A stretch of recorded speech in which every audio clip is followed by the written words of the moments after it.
కావాల్సిన main content అండి. ఇప్పుడు సినిమాలో కథ లేకుండా, మంచి స్క్రీన్ ప్లే లేకుండా, మంచి 24 అవర్స్ పర్ఫెక్ట్గా అవుట్పుట్ ఇవ్వగలిగితేనే సక్సెస్ అవుద్ది.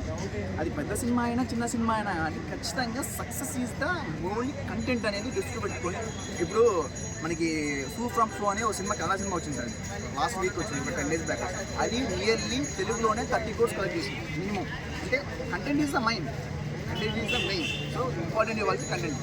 2 సినిమాలు ఒకటి డేట్కి వస్తున్నాయి. సో ఇదే నా క్వశ్చన్. అంటే కొద్దిగా డేట్ చేంజ్ చేయమంటే ఇప్పుడు వాళ్ళకి 2 సినిమాలే కదండి, ఒకప్పుడు 3 సినిమాలు 4 సినిమాలు కూడా రిలీజ్ అయ్యాయి. ఇక్కడ ఏంటంటే వాళ్ళకున్న బడ్జెట్ అవ్వచ్చు, లేదంటే ఇష్యూస్ ఉంటాయి, డేట్స్ ఇష్యూస్ ఉంటాయి. వాళ్ళిద్దరి మధ్య డిస్ట్రిబ్యూటర్ ప్రాబ్లమ్స్ ఉండొచ్చు, ఇవాళ చాలా ఉంటాయండి. మనం చెప్పడానికి ఏముంటుందండి, వాళ్ళ బిజినెస్ మనకు తెలియదు కదా. ఈ వచ్చే సంక్రాంతి అంటే నెక్స్ట్ ఇయర్ 2026న ఒకటేసారి 7 మూవీస్ రిలీజ్ చేస్తున్నారు ఒకటే మంత్లో, ఫెస్టివల్ టైం. సో మరి ఒక విధంగా చూసుకుంటే కలెక్షన్స్కి, బాక్స్ ఆఫీస్ కలెక్షన్స్ తక్కువ వచ్చే ఛాన్సెస్ ఉంటాయి కదా.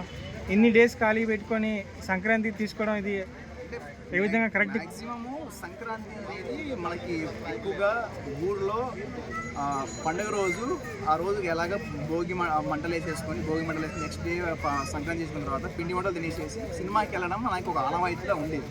మేబీ ఆ పాయింట్ ఆఫ్లో పండగ సీజన్లో అందరూ ఎక్కువ చూస్తారని చెప్పేసి మేబీ 7 మూవీస్ అంటున్నారు, కానీ మ్యాక్సిమం అన్నీ రాకపోవచ్చు అని అనుకుంటున్నాను నేనైతే.